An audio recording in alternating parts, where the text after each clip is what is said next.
So welcome to Opportunities in Command. Opportunities are very important because it's how you get paid. So if there's anything that you need to learn with Command, it is definitely opportunities.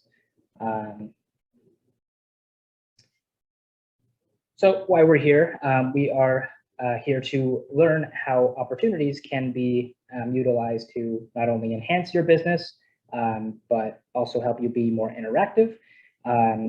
So if you have any questions, just be bold and go ahead and ask any questions. This is a workshop type class, so we can definitely go off of topic if you need, some help with some specifics on the topic. So where do you find opportunities? So in Command, there's two places that you can get to opportunities. You can do the Opportunities tab, or when you're in Contacts, you can click into a specific contact and get to opportunities that way. And that's what I'm going to show you once we finish this presentation here. So what do you do with it? It makes sure that you get paid. It manages your transaction, and it helps you be covered through our broker. From our broker, he gives you a lot of support. Missing on your transactions that we are covered, with BRE compliance. So there's some resources here that I can email out to you guys after this event is over. There also is a survey on here. So if you have any classes that you would like to see in the future for tech classes, it's nice to have your feedback. So just go ahead and fill that out if there's anything that we can do for you. All right. So now I'm going to go ahead and navigate over to Command.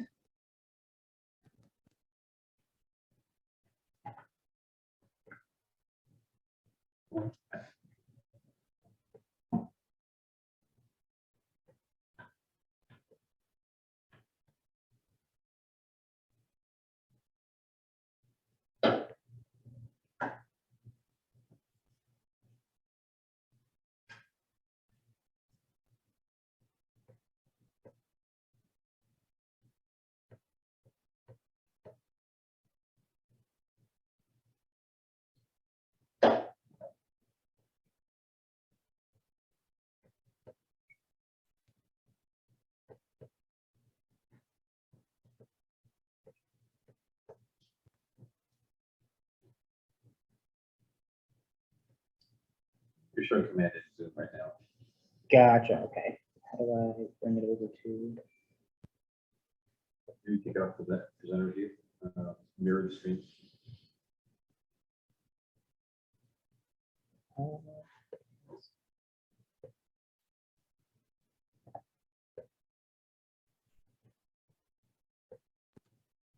Not totally sure how to do that.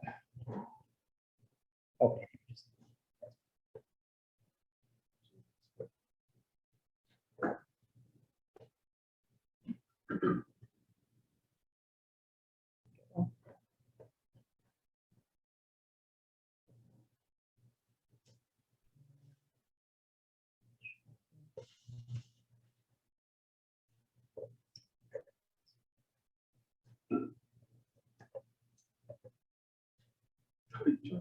I just wanted to see if there was like a discussion in the chat that I was missing or something like that, Yeah, that's what I was monitoring.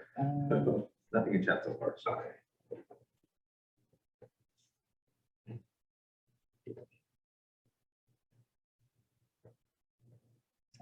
Better. Sorry for the technical difficulties. Okay, so now that we are in Command, I will show you how you can get to opportunities. But first, I want to make sure that you guys have everything linked. So if you click on your profile icon here in Command, you'll want to go down to the settings.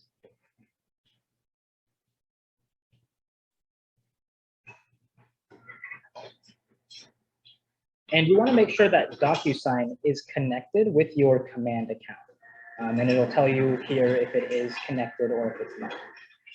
So if it's not, just go ahead and connect it. But if you have filled out the Scott Leroy questionnaire, they usually will link that for you. Okay, so going on to opportunities.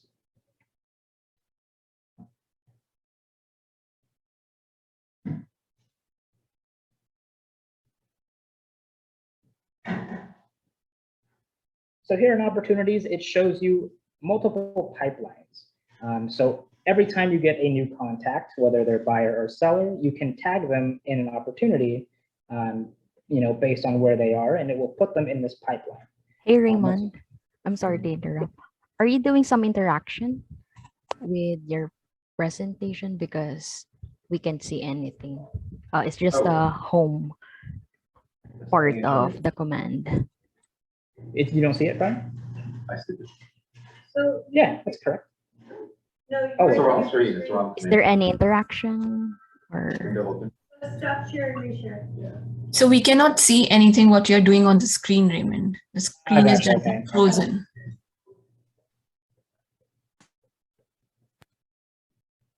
Okay, there we go. Is that better? Yep. Okay, so here you'll see multiple pipelines. On the right side, you're going to see the GCI, or gross commission income. So when you tag your contacts for the amount that they are able to either purchase or sell for, it will register your potential income. Now, based on where they are in that pipeline, it will also give you a probable income of how likely that is, how the probability on that transaction closing. So the further along the pipeline, the better the probability is, and the better probability for a income to come in. So you have listings and buyers. Now, the most important, or the best way to access opportunities is going directly through your contacts. So when you go into your contacts,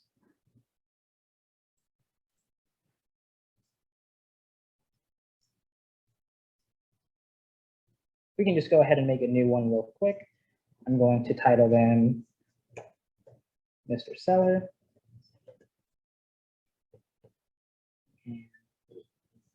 Oh, that's a little weird. Oh, I see. Command doesn't like that I'm sharing this on Zoom. That's fine.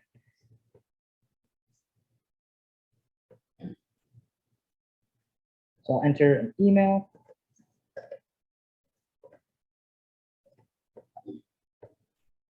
And then my phone number. Lead source. Just going to put seller.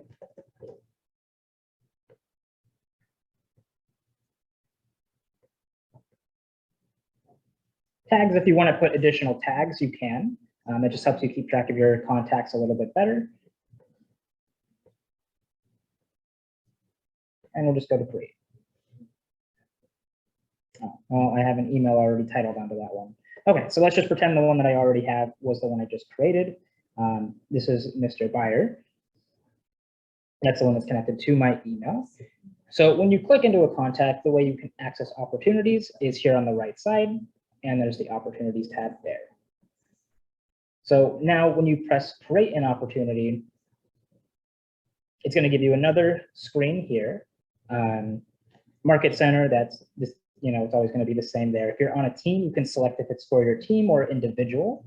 I don't know if there's a way to share between two different ones. I think you just have to create two separate entries. So if you are on a team, you'll just have to create two entries on that. And then the owner, it should just, usually be you. And then the client, if you do it directly through the contacts, it's always going to populate them there. If they have a co-seller or a co-buyer, you can enter their information as well here. And then opportunity, you can just put buyer. And then any custom tags that you want to help you organize that, you can put in through custom tags. Estimated close date. So if they're like 3 months away, it's good to usually just put that close date in there somewhere. It doesn't have to be accurate. It can just be a rough estimate because you never know when your buyers or sellers might close on that transaction. Commission rate for the buy side is usually 2.5%. So that's what we'll go with here. Estimated listing price. Sorry, go back up a little bit to the top. Choose the opportunity type. Yes.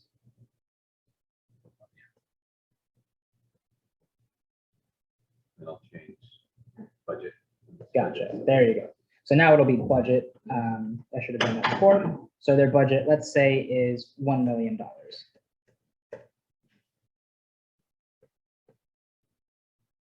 And now, depending on if they are, very active, you can set their opportunity. So if it's just a watching or a nurture or a very hot lead, you can adjust that. Cultivate, this is exactly where they are in the pipeline. So if you just met them, then they're probably going to be in the cultivate phase. If you schedule an appointment or in, a contract with them to show them the properties, then you can click them into active or just appointment based, depending where you are at. We're going to start in cultivate just so that you can see them in the beginning stages of that pipeline.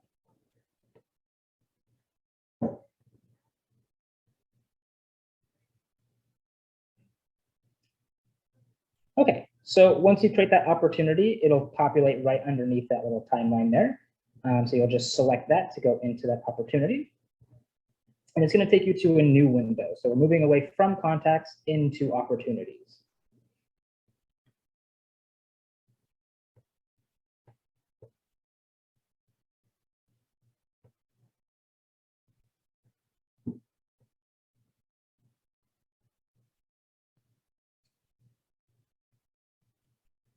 All right, so here you're going to have the details for your contact.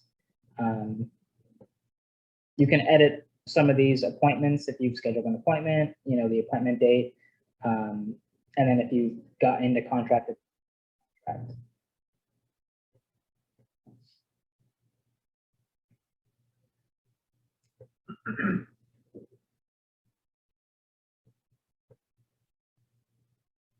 Okay, so the most important tab is going to be this documents tab. This is the most important for you to get paid on your transactions. So what you'll do is once you're in that opportunity, you go to documents. And then from here, you're going to pick your checklist type. So this was a buyer's for a residential purchase. So you'll do residential standard 1 through 4. And now here you're going to see a bunch of requirements. So these are documents that you will need to upload into Command in order to get paid out your commission. Once it's cleared by our broker, he goes in and manually checks the compliance just to make sure everything is accurate and good to go. So you can go ahead and start the transaction once you've selected your checklist type.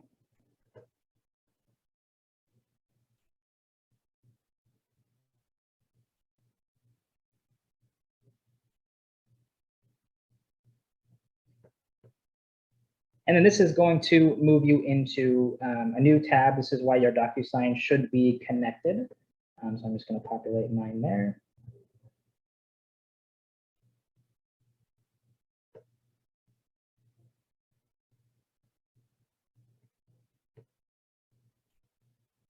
Oh, great. I need to verify my email on that. All right. Is there too much to do in there, Ryan? Or Yeah, let's not go to a transaction that probably a little deeper than people need to know. okay. Go through the checklist and how to upload documents and how that interaction between the broker and that checklist is. So this one, right? Yeah, so the tabs on the left, Oh, you gotcha. have Yes. consultation. So these tabs on the left here, you do have 3 different phases of the transaction. So when you click into each one, it's going to have a different checklist for you to upload documents. So the first one is the consultation phase. You have your buyer broker agreement, pre-approval letter, proof of funds. Then under contract, you click into that one. It's going to give you another set here. So you're going to have transaction summary, residential purchase agreement, your conditionals as well. So these might not need to be uploaded depending on your situations, but everything that says required, you are going to need to put in there in order to be in compliance and get paid out on that transaction.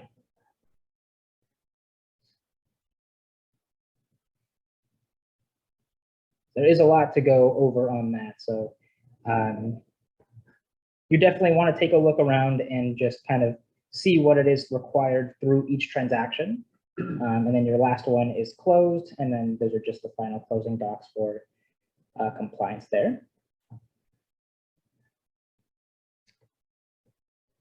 Okay, and then I think we can move over to offers and commissions, or Well, just really quickly before, so to explain the phases, consultation is basically after you first meet your client and you're getting ready to work with them to go look for a house.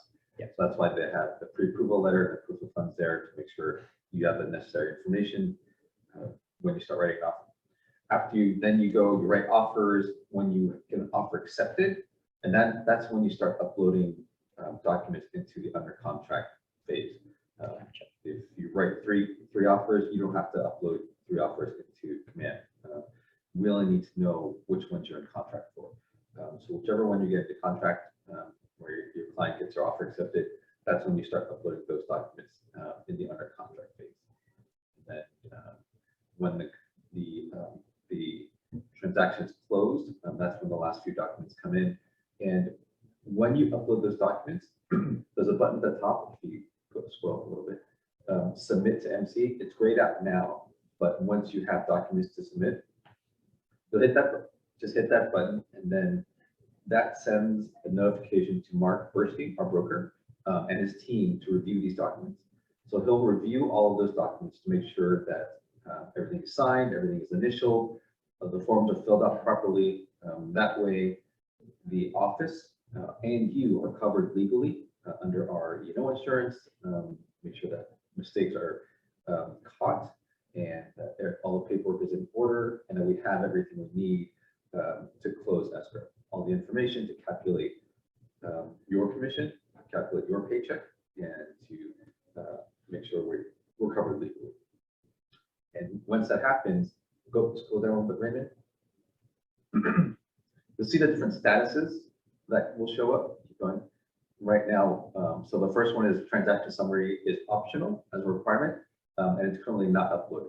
But there's different statuses where if you click on that, not that one, go back up, Raymond, and then the status, that right there. You'll see that those are different statuses: uploaded, approved, returned. That could mean there was a missing signature, and Mark Burstein will send that back to you, saying, missing a signature on page 5, for example, and then you have to pull that document out, get that signature, and then re-upload it. Right now, this is a new transaction. Most statuses are not uploaded, but as you go through that transaction, you'll get varied statuses within that transaction. And once everything is approved, then you get paid. So it's very important to make sure everything gets approved by Mark Burstein and his team. gotcha. All right. Custom folders, I believe, is that used for That's something anything? we need to worry about Gotcha. right now. All right. And then moving on to offers and commissions. So this is great for keeping track of all the offers that you have submitted on properties. Just in case you ever need to review. It's good to have these on hand, because in case you're going with a certain strategy and that your clients want, you can look back and say, hey, we've been doing this strategy, and about 5 times we've not had our offer accepted, so maybe it's time to change how we do things. And this just gives you that credibility of keeping everything documented and kind of showing it to them firsthand of what's not working. So if you want to create an offer, you can call it any name. We'll just leave it as initial offer.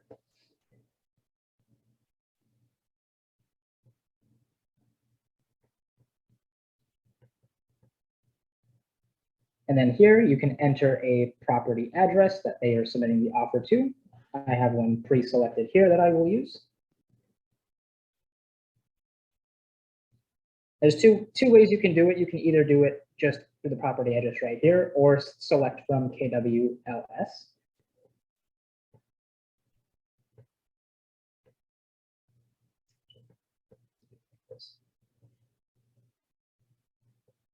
Show all.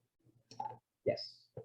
And then you want to select show and then all listings. And then you can select it from here as well. And then once you do that, just go ahead and select parties.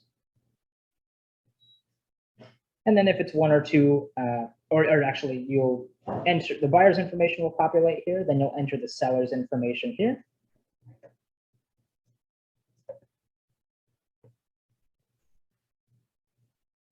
Email, we'll just do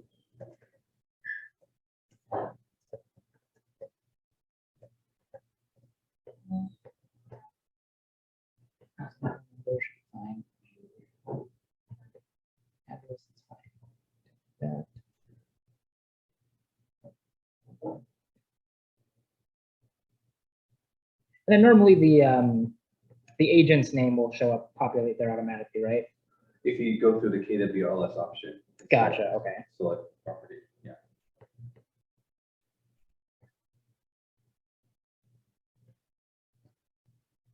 All right, so here you can enter the term amount. So let's say on the transaction that it was a $1 million transaction, but they're using, 500,000 cash and then financing another $500,000. So here you'd enter 500,000 cash, 500,000 finance amount, and your sales price would be that $1 million. Earnest amount, that's usually what, 3%? 3%. So earnest deposit would probably be around $30,000. Option fee, you can just leave that blank. That's usually not really used. And then buyer will give termination of notice of termination within X amount of days. I believe that's usually if there's contingencies and such. Contingencies, I don't think we really use this in California. Okay, gotcha. Somebody's, more valid outside of California. Okay, so you don't have to really worry about that. Seller costs. So if the seller is contributing any costs to the transaction, that is where you will enter that as well, but we'll just leave that at 0 here. And then you can move on to agent analysis. So here you can make a pros cons list of the transaction and then give a brief summary of how everything is going with that, just for your notes. And then once you save it, it will now have your offer there. And then from here, you can either say it was accepted or say it was rejected. That will sort it, as such. If you accept it, does it automatically start a transaction in opportunities or? You're already in the transaction opportunity. So it'll just take those numbers to calculate, start calculating the commission. Gotcha, okay. So if you reject it, it'll just keep the list of all the properties. But go ahead and click on accept. Now, if you scroll down, see that there, and then click on manage commission. You see the breakdown. If you have however much you have left on your cap, your royalty fees are, so then you can see how much you should expect to net, what the actual paycheck amount is. It's 2.5% for your commission, so that gets paid to the broker, to our office. And then after your office fees, royalty fees, insurance, and everything, what you actually get is there on the right side.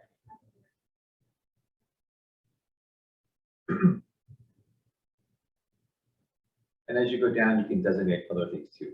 Yes. For example, if this was a referral from another agent, you put that agent there. If you agree to pay 25% to another agent for this referral, you can do that. You can designate how much you want to donate to KW Cares or something else. Yeah, if you want to set aside some money for bold scholarships, you can do that too. And just to demonstrate where to do that is if you're on that page, just scroll down. And then where it says your name, you can select edit agent payment. And then if you scroll down, it gives you the breakdown of everything that's getting paid out. And then to add, you can scroll all the way to the bottom of that and add that item. So if it's a referral, you can just go ahead and type. Does it let you type? Oh, no, it has it all right here. Yeah, sorry. So inside or outside referral, deduction, bonus. If you use a Concession. TC, transaction coordinator, this is where you would put their line item for their pay. Put that there too. Would that be a concession Um, or deduction? Probably a deduction. So deduction, you could just enter the amount for the TC, description of the service, and then pay to, is that just their name or Yeah. company that they, Whichever, however that they would like to be paid. and then address, phone number, and then email, and then you just select add.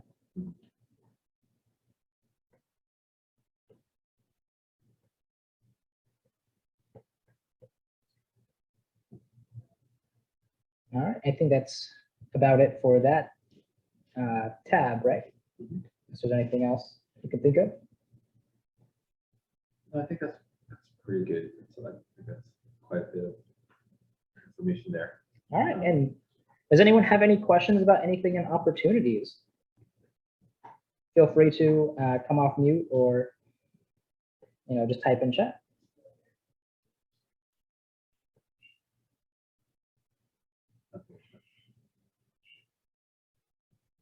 And does anyone have any questions about Command in general? It doesn't have to be specifically about opportunities. So if you have questions about,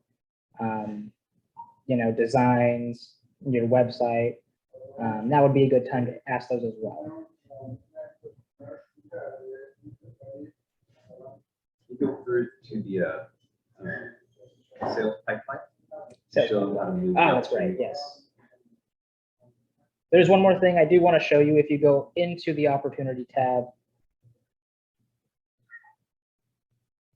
you can actually click into this. Go to buyers. You have that active buyers. Buyers, you click into this. When you click into it, it's actually going to allow you to move each individual contact through the pipeline. So right now I have 2 in Cultivate. So let's say I move them, past appointment into active. Now I can click into that active and it will show them there. And then when I go back out, it'll then show me the potential, the probable income. It'll adjust since they're now in the active phase. So if I had multiple transactions in there, it would show the probability of me closing that deal. And anything else you'd go over on this pipeline? Yeah. So go back out and show the whole pipeline. So you see in the pipeline, there's all the different phases of a pipeline.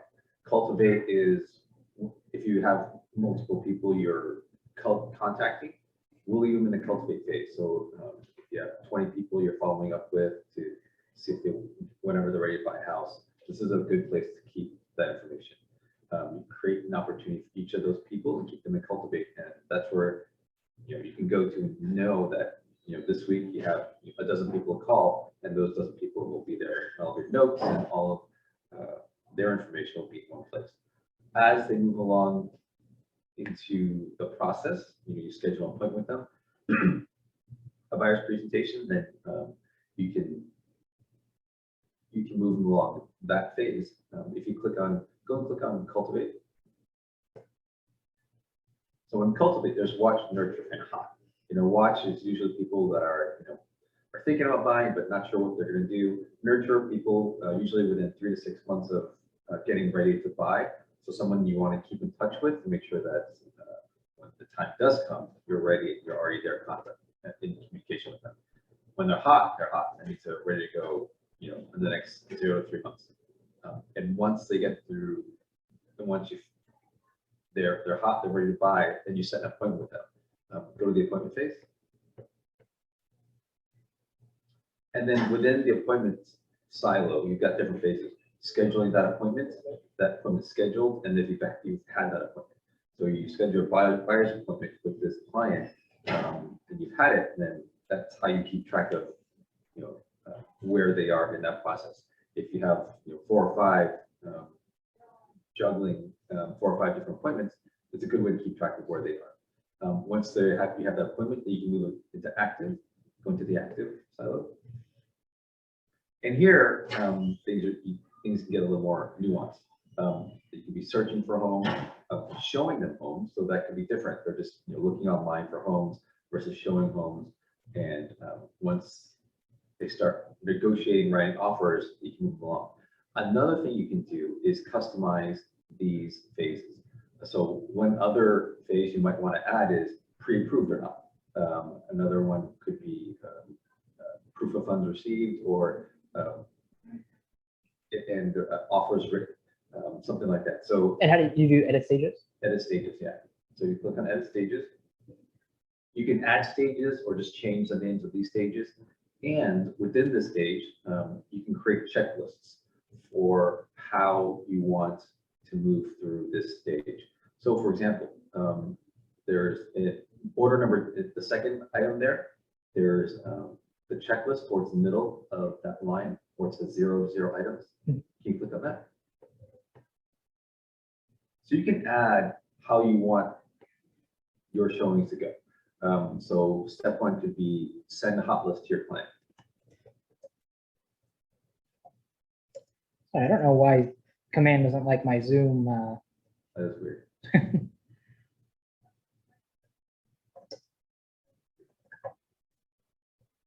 Save. And then item number 2, schedule tours or schedule private showings.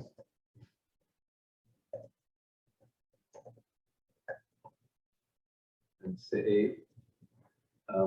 I can add one more. Invite to open houses. And the nice thing with this is if you see where it says client update, correct? That is right here. Yeah, click on client update. When it gets to that point in the checklist, it'll automatically send an update to your client when you get to that point. Oh, so does it send via email or? Email, yeah, via email. So that's a little more down the road, more nuanced activity, but that's some of the power of the command that not a lot of people use yet. So if you go ahead and save that, that checklist will be there when anyone goes to that showing phase. So if you create a new contact and a new opportunity with that contact, that checklist will show up there in that phase. Go ahead, exit. Exit back into opportunities or? At the top, back to buyer's active. Yeah. Now, when you scroll down under showing, you'll see that checklist there under Mr. Buyer, right side. Yeah, 0 or 3. So you see that checklist there. So you can click on it. And now you know what, so you go to that checklist every week of how you need to interact with that client. So if you did send a checklist, then you can click that checkbox on the left. Oh, yeah. Send hot list to client. No, keep that toggle back. It's Oh, okay. Just down below. Send hot list to client. Yeah, check that. And then it shows you your status of activity for that. And then if you keep going down the checklist, it'll show you how much you've done and how much you need to do to work with this client. So go ahead and click on save and exit. That's just one example of a checklist, and you can create checklists for any point within the process, and whatever helps to remind you to do the activities you need to do. Then once you get to the point where you write an offer and an offer is accepted, then you can move that opportunity to under contract.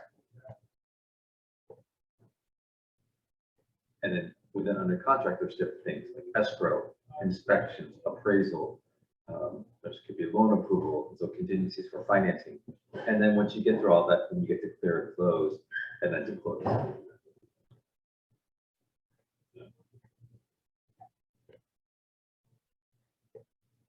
So essentially, an opportunity is a file, and it's a file for every transaction for each of your clients. So if it's the same client, say I'm Raymond's client, and I want to buy a house. It creates an opportunity for that purchase, for that transaction. 2 years later, if I want to sell my house with Raymond, we'll have to create a new opportunity for that transaction for me to sell my house and to buy a house. So each opportunity represents a new transaction with that client.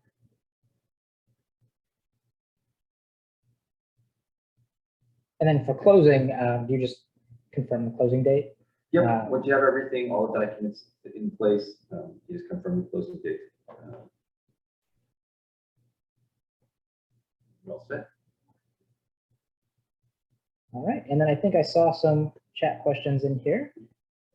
So that's Just add setting up Yeah. the feedback form. all right. So does anyone have any questions? Feel free to come off mute. Anything you want us to go over? Oh, hi, Purvi. Hi. So I have a question regarding this one of the smart plans. Like I tried putting a test email in a smart plan to email every 2 weeks. So I haven't received any email from a smart plan yet. So does it start from the day when I added? So the first email will come after 2 weeks, or when I add it, it should immediately come? It depends on how you have it set up. So you can have it set up to where it immediately sends it, but you could also have it delayed. So depending, let me just go into a smart plan here. Let's see, long term. So if you click this arrow down here, I don't know why it's not showing me the full. Go to a contact add a smart plan. That's one that started dialog shows up.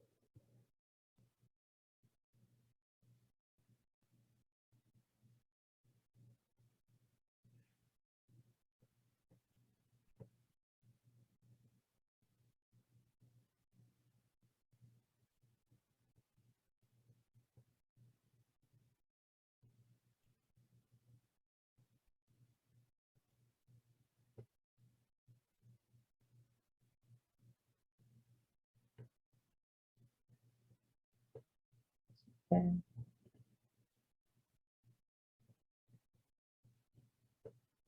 Okay, so yes, when you click this little arrow down, it's going to show you exactly what it will start doing. So once you add them into this smart plan, the first step will be, it'll be a contact. So basically it's going to tell you to, I was just telling you that it's in there, it's linked to the smart plan. Then it's going to wait 10 days, 10-day delay. And then after 10 days, it will tell you to give them a phone call. And then after another 10 days, it's going to assign you with a touch task. So you can either send an email or maybe something a little bit more personalized as well. After another 10 days, it's going to want you to send a text message. Or it can automatically send a text message if you have Twilio integrated with your command. You can set that up. Usually command will tell you to integrate it if you want to. Can you pull up the neighborhood nurture bi-weekly or the monthly neighborhood nurture? Just add this one thing. Oh, gotcha.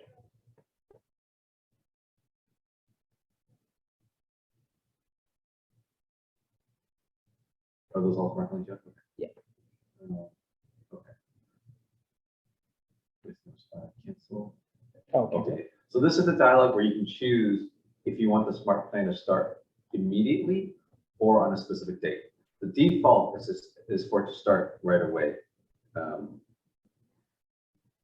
if you change, if you change the date, then it would start at a different date. But if you just left that option to start now, then it should start right away. Gotcha. But you also want to make sure that you're doing one, or at least you edit it to where if you wanted to send an email right away, that's the first step on the smart plan. Mm-hmm. And you can go in and edit those smart plans as well. Am I able to edit them from here? Or do I have to go back into smart plans to do that? I think I do like smart plans. Good. Yeah.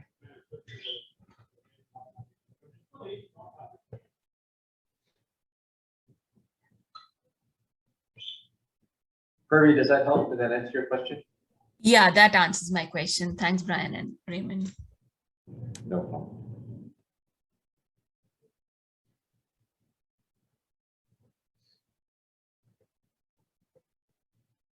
Then to edit the smart plan, you just pick whichever one that you'd like to edit and then click the little pencil icon.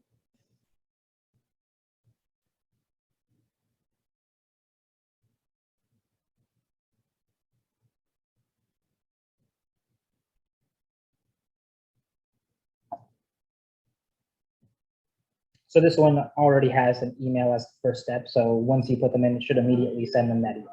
But if the smart plan that you put them in didn't automatically have that first email step, you could add it into there.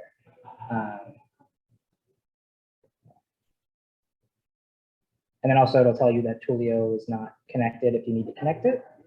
Add the add trigger event. So if you want to add something, just add trigger event.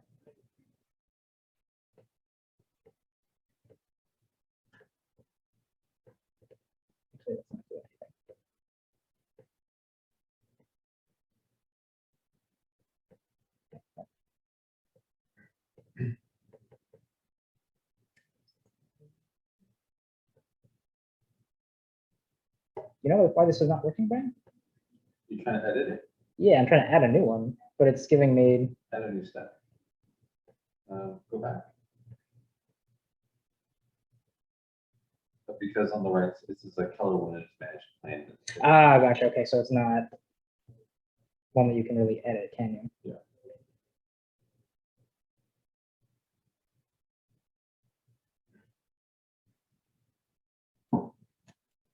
Let's just make a new one.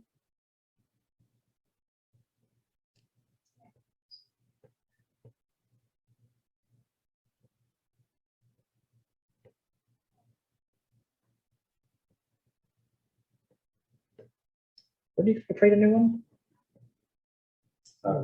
Create upper right.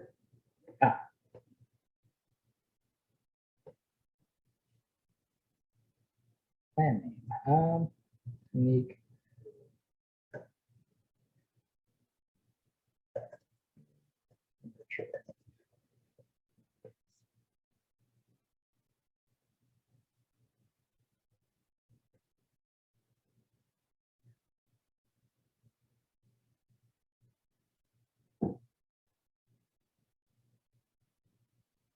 I believe some of the other ones are editable though, right? Yeah, they usually are. Okay, so here you can specifically add what you want the smart plan to be. So the first step, if you want it to be an email, this is where you can add that. So you enter your subject, enter your email, and you have your email options up at the top here. And that'll be the first thing that it does. Then if you want to have it set a delay, you could just add a delay there. Set for the number of days. So let's say maybe 2 days. And then you want to remind yourself to make a call. And then after 2 days, it'll tell you to make that call. So I hope that helps, Purvi. Yes, Raymond, that helps. That answers. And did you have any other questions, Purvi? Or Zach, did you have any questions about command? Yeah, just one question. So you said the automated text message is with when you integrate Twilio, Yes. and is there a free version or they all the Twilios are paid? So Twilio is a paid service. I believe it's what, 1 cent per text message or something like that. It comes out to be about 1 cent per message. Oh, okay, that's pretty reasonable. Yeah. And then do the text messages show up to the recipients from whatever number you choose, or is No, it like a generic 800? So it's a generic number. Okay. So it's usually good to kind of say who you are in those automated text messages, Okay, and maybe put your personal number in there, sure. or whichever your business number, whichever one you use. That way they can know to contact you at that number. When you sign up with Twilio, you'll have to choose a new number. So it's as if you're signing up for a new pager, for those people who know what pagers are back in the day. So then that's kind of the challenge. The way I feel that Twilio is most useful in those smart plans is when you reach out to new clients, new leads. So when you meet at open house, for example. The reason is it's easier to communicate with them through smart plans and through command, and you're still at a one-way dialogue with them. They haven't really responded to you. They don't really know you. And once they start responding to you, then you can transition them to you with your real number. Because with Twilio, you can put them on smart plans, target those leads. But even within smart plans, there's smart plans targeting leads and there's smart plans targeting contacts. And that goes into how we categorize the people in our database. We have leads, people that it's just more of a one-way dialogue, people that don't really know us, versus contacts that are people, which are people in our sphere, people that are past clients, people who you feel pretty confident that when you call them, they'll know who you are and they'll pick up your phone call. So those people, you don't need to use Twilio for because they know your number, they know who you are. It's mainly for people that you don't know or just met and you're trying to move them into a place where you can share your real number and then have that dialogue.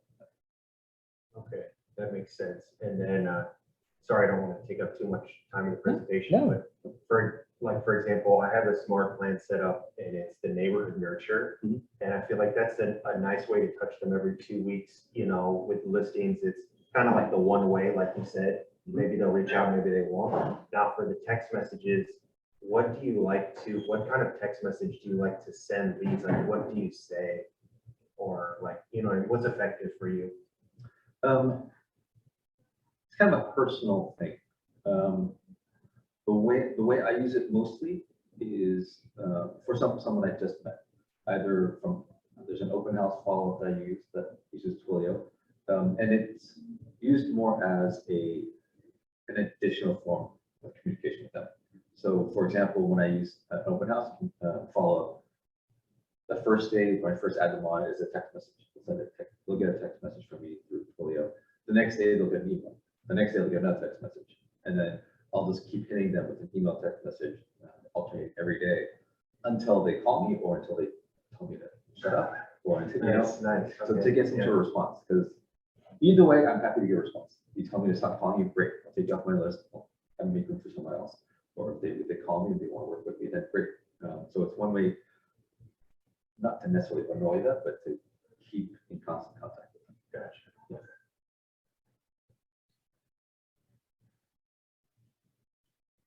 All right, and did anyone else have any other questions? Ryan, I see that you're in here. Did you have any questions about Command at all?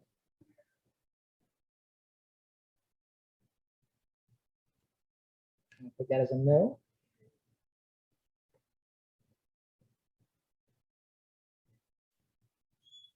All right, well, I think that should be, Yeah, so we have 10 minutes left. Can you flip the screen with the last page of the PowerPoint with the feedback form? yes. So in the chat, Abigail put in a link for feedback. If you guys can give us feedback, that'd be really helpful. One, to let us know, the things that you like that we're doing, the things that we can work on. The more feedback we get, the more we can improve these classes and workshops for you. And then let us know what you want to learn. Our job here is to figure out what agents what you want to see. If we teach you something that nobody cares about, then that doesn't help anybody. But if there's things that you want to learn about, you want to see, please do tell us so then we can plan it for the next month's workshop or the following month's workshop, or have that planned out for you.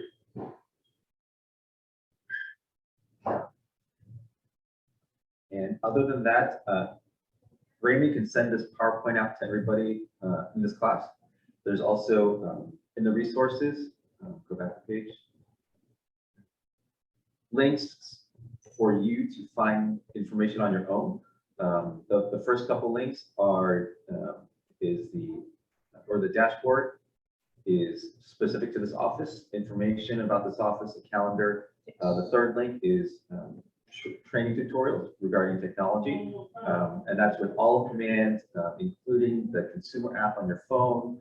And then the last two are just ways to schedule one-on-one time with Raymond or myself to talk about anything to do with command. So we're here to help you with whatever you need. Yeah. All right, so I will email everyone a copy of this presentation, and unless you guys have any other questions, I think we are good to go. Thanks, Thank Raymond you all and for Fran. joining today. Thanks, Fergie.